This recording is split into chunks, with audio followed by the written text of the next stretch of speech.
Part 3 Systematic Approach for Decision Making. Step 3. Explore the options. If you choose realistic options, then you should consider the feasibility, risks and consequences of each option. Mentioned below analytical tools are very useful. Risks. In decision making, it is some uncertainty, which inevitably lead to the danger as usual. It risks evaluation of different options. You can decide if the risk is manageable. A risk analysis helps determine the risk target. Use a structured approach for the assessment of threats and assess the probability to an event, and it may have cost control. Impacts.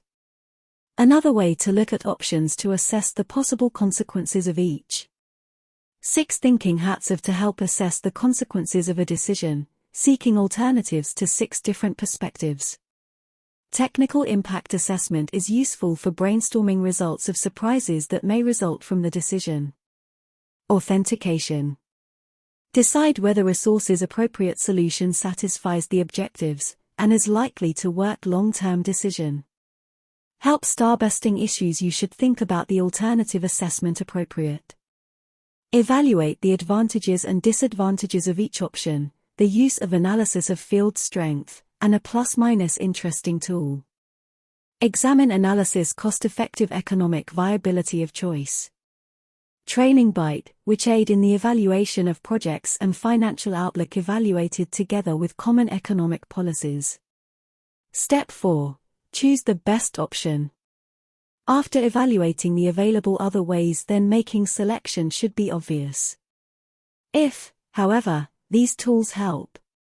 The analysis of the network grid analysis, also known as a tool-making matrix, as a basis for this type of analysis. And valuable, as it helps to bring different participants in the process of decision-making to be credible and consistent. Use the analysis of paired comparisons to determine the relative importance of different factors.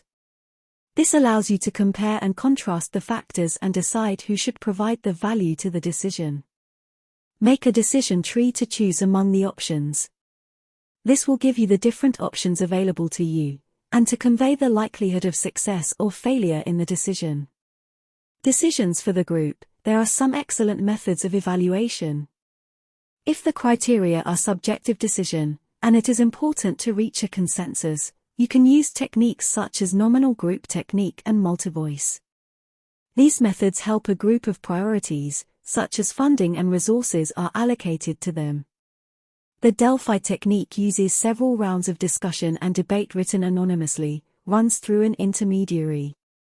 Participants who do not see who else are involved in the process, and sometimes do not even know.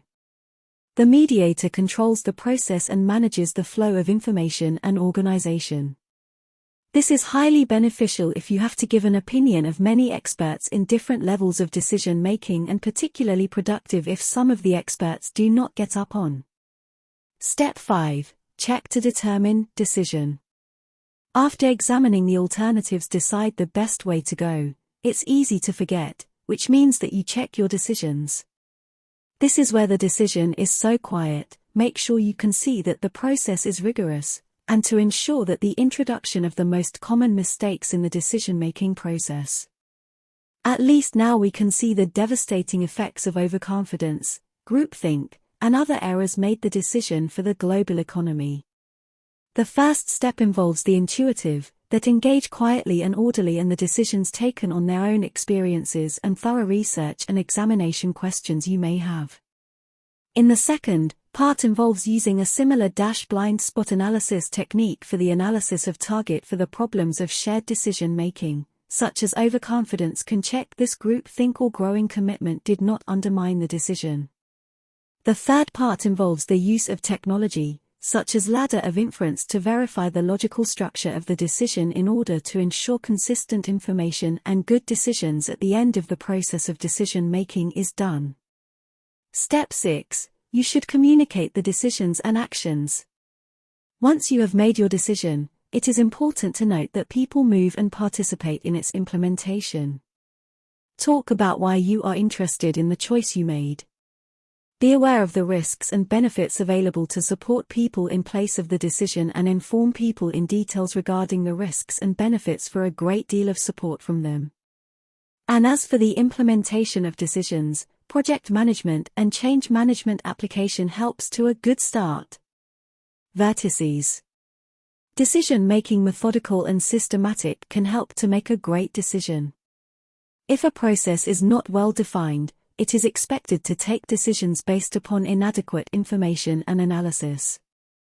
Many variables affect the impact on your decision to the end. However, if you create a solid foundation for making good choices in production, on the other options and the decisions strictly controlled, will improve the quality of decisions. Try to find out how all these things you're doing now and find out more about it by using How Good Is Your Decision Making? Mind Tools, 2013. Tools Strategy for Best Direction. Develop your strategy, you can find your way to success. Attach-up strategy. Increased profitability. Increase market share. Increase the pass rate, or increase customer satisfaction. Complete the project budget. Create the following process strategy in 3 stages.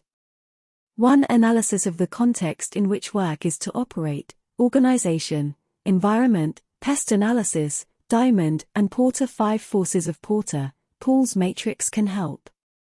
Customers and stakeholders to review, analyze your competitors. 2. Analysis of strategic decisions, decisions that consider recommendations on the opportunities and risks, to solve problems. 3. Evaluation of options and choose the best options account, choose the best way to go.